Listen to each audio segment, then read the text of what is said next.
talk about travel and languages. My name is Kristen. So I was watching another language YouTuber talk about the way that they study languages, and they were pretty down on flashcards, which really surprised me, Anki specifically.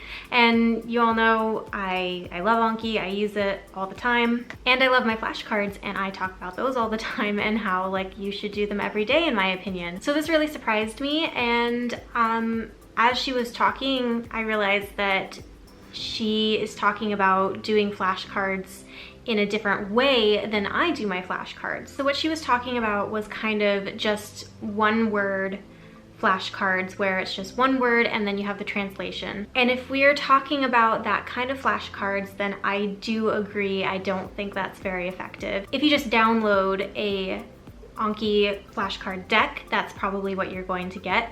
So what I do is I make my own. The way that I do my flashcards, however, is I will either do a JapanesePod101.com lesson, for instance, and you know, once I've gotten through the listening part of the lesson, there's a section that's typed out, that's the grammar and vocabulary words and a whole bunch of example sentences.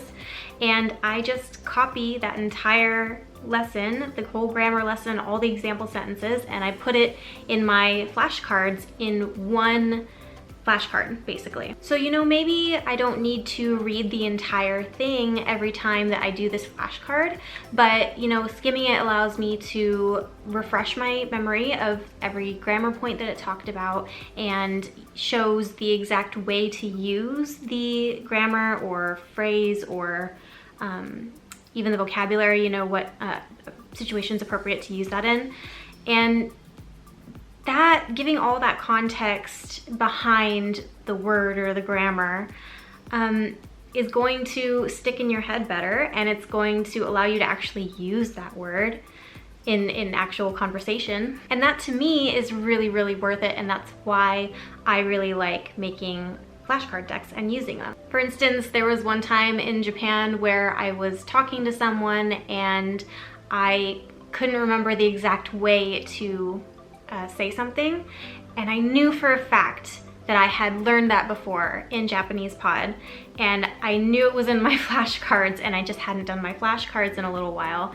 And you know, it was a simple thing too, that if I had just refreshed my memory every once in a while, I could have remembered it and been able to recall it when I needed it. So I was really kicking myself about that one, but you know, that's why I do those, and that's why even if I've done that lesson before, even if I've seen it a million times in my flashcards, I like to just look at them every once in a while and refresh my memory. Also, not just when I do Japanese Pod lessons will I make a new flashcard. Sometimes I will have real life conversations that you know, I'll learn something and then I can put that in my flashcards, and I can put the situation that happened where I learned that and the exact phrase that the person used or that I used. And so it's similar to the Japanese Pod lesson that I was talking about, where you have full context and you have like proper usage and everything.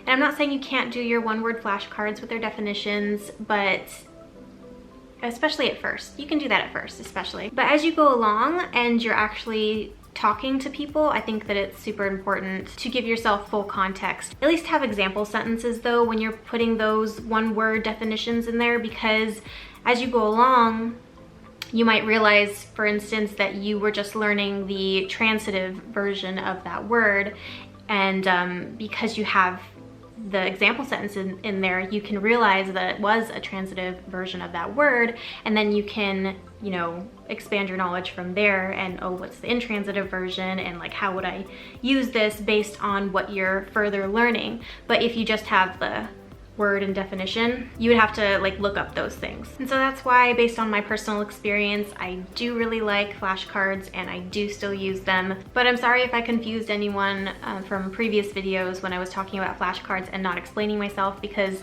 I realized that might have been first thing that pops in your head is just the one word, one definition kind of flashcard. So I hope that this video was helpful to you. Please leave a comment down below if it was, and also share with us, you know, what is your favorite study method. Don't forget to like this video and subscribe, and I will see you all next time.